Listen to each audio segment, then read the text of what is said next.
Hello बच्चों, आज मैं आपको क्लास 6 जिसका सब्जेक्ट है मैथमेटिक्स इसकी वर्कशीट नंबर 26 समझाऊंगी, जिसकी डेट है मेरे पास 24 दिसंबर 2020। आज की वर्कशीट में हम सब्ट्रैक्शन करना सीखेंगे, subtraction of number with decimals. Decimals के साथ सब्ट्रैक्शन कैसे किया जाता है। लास्ट वर्कशीट में हमने एडिशन सीखा था, है ना। देखो यहाँ पर लिखा है Hari and Hina went to the market to purchase a gift.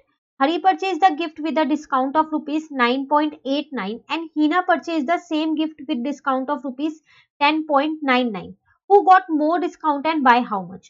देखो यहाँ पर दो जने, एक हरी और एक हिना, ये दोनों मार्केट गए थे और एक गिफ्ट खरीद के लाए, दोनों एक एक। हरी ने जो गिफ्ट खरीदा ना उस पर उसको इतना डिस्काउंट मिला, और हिना ने जो गिफ्ट खरीदा सेम गिफ्ट है, ठीक है, तो उस पर उसको इतना डिस्काउंट मिला। पहली बात तो आपको ये बताना है कि डिस्काउंट किसको ज्यादा मिला। तो देखो कंपेयर करना हमने सीखा था ना। यहाँ है 10.99 और यहाँ पर है 9.89। पहले आप डेसिमल से पहले वाला नंबर देखोगे तो यहाँ 10 है, यहाँ 9 है, देख के ही पता चल रहा है 10 वाला बड़ा है। तो इसका मतलब किसको ज्यादा डिस्काउंट मिला, हिना को।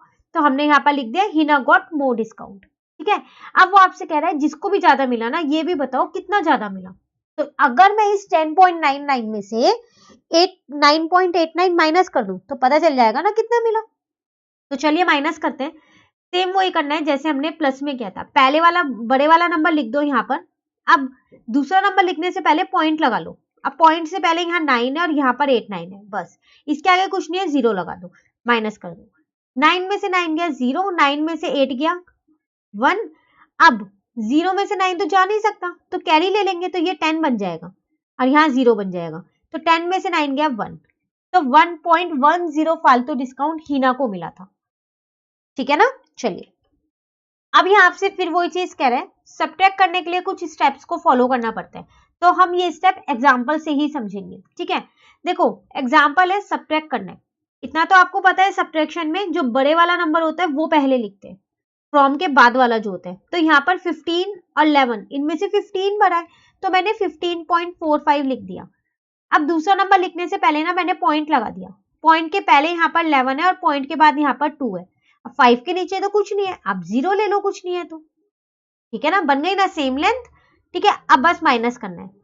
5 में से 0 गया 5, 4 में से 2 गया 2, 5 में से 1 गया 4, 1 में से 1 गया 0, तो 4.25 आपका आंसर आ गया।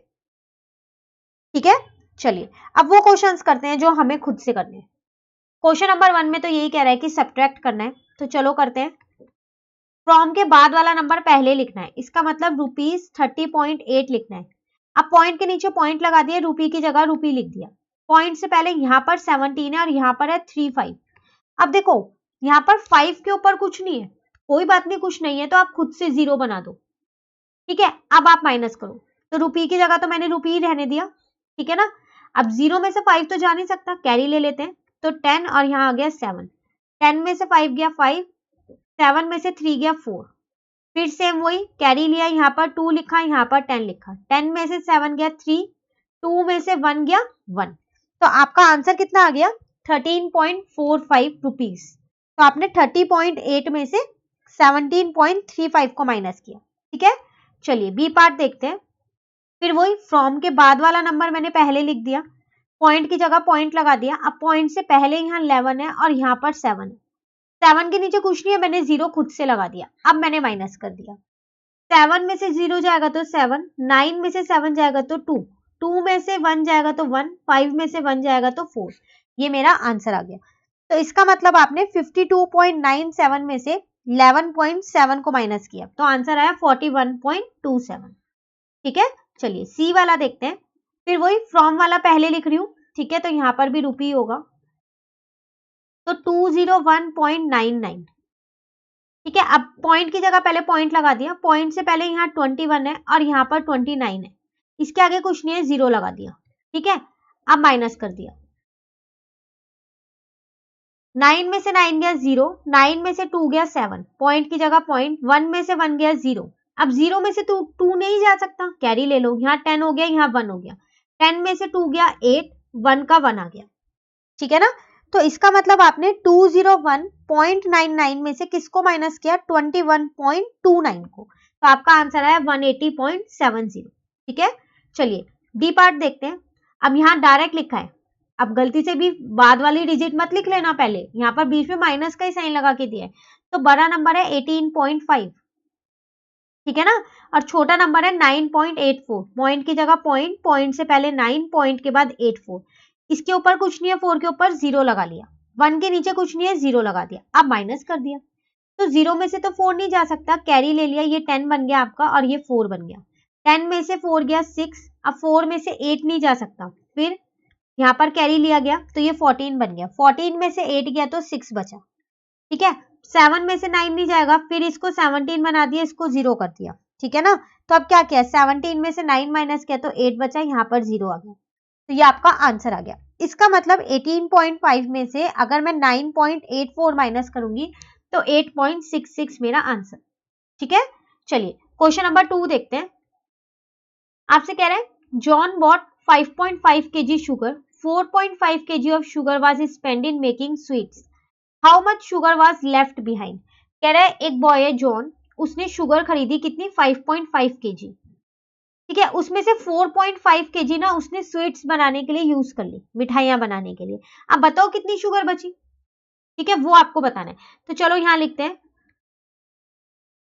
Wait of sugar John bought, कितनी खरीदी थी उसने, तो उसने खरीदी थी 5.5 kg, ठीक है।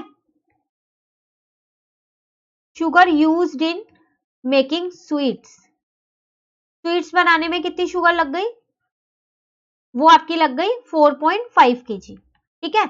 अब लेफ्ट कह रहा है कितनी बची, तो अगर मैं इन दोनों को माइनस कर दूंगी तो मुझे पता चल जाएगा ना कितनी शुगर बची, तो मैंने इन दोनों को माइनस कर दिया, पॉइंट की जगह पॉइंट लगाया है, ठीक है, केजी, फिर पॉइंट की जगह पॉइंट, 5 में से 5 गया 0, 5 में से 4 गया 1, इसका मतलब 1 kg शुगर बची, ठीक है। How much sugar was left behind, तो 1 kg sugar was left behind, ठीक है। तो ये आपके पास है क्वेश्चन नंबर 2। इसी के साथ हमारी ये वर्कशीट नंबर 26 कंप्लीट हो गई। अब वर्कशीट नंबर 27 जो है वो हम अपनी नेक्स्ट वीडियो में करेंगे। तो अगर आपको ये वीडियो अच्छी लगी तो आप इसे लाइक जरूर कीजिएगा और मेरे चैनल को सब्सक्राइब कीजिएगा। Thank you.